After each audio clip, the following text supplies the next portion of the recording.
नमस्कार। आज मिति 2082 साल माघ 12 गते सोमबारका प्रमुख खबरहरू लिएर उपस्थित भइसकेकी छु।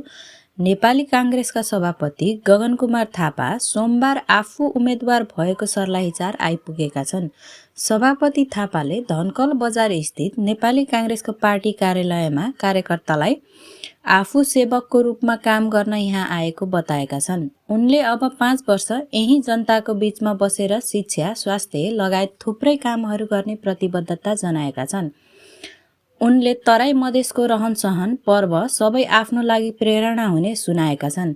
थापा 3 दिन आफ्नो निर्वाचन क्षेत्रका मतदातासित भेटघाटमा रहने भएका छन्।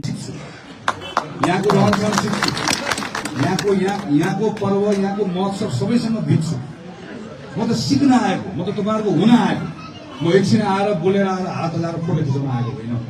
नेकपा एमालेका महासचिव शंकर पोखरेलले बालेन्द्र शाह सार्वजनिक बहसमा जान्न भन्नु लोकतान्त्रिक चरित्र नभएको बताएका छन्। राज्यको नेतृत्वमा दावे गर्नेहरूले प्रश्न र संवादबाट भाग्न नपाउने तर्क उनको छ। पछिल्लो समय सामाजिक सञ्जालमा प्रधानमन्त्रीका दावेदार मानिएका एमाले अध्यक्ष केपी शर्मा ओली, नेपाली काङ्ग्रेसका सभापति गगन थापा, बालेन्द्र शाहबीच सार्वजनिक बहस हुनुपर्ने आवाज उठिरहेको छ। राष्ट्रिय स्वतन्त्र पार्टीका वरिष्ठ नेता बालेन शाहका समर्थकहरू बाँकेको नेपालगञ्ज स्थित राँछा विमानस्थलसँगैको सडकमा गाडीबाट खसेका छन्। बालेन नेपालगञ्ज जाने भएसँगै उनका समर्थकहरू विमानस्थल पुगेका थिए। गाडीमा चढेका केही व्यक्ति गाडीको पछाडिको ढालबाट खसेको जिल्ला प्रहरी कार्यालयका एसीपी अंगुर जीसीले बताए।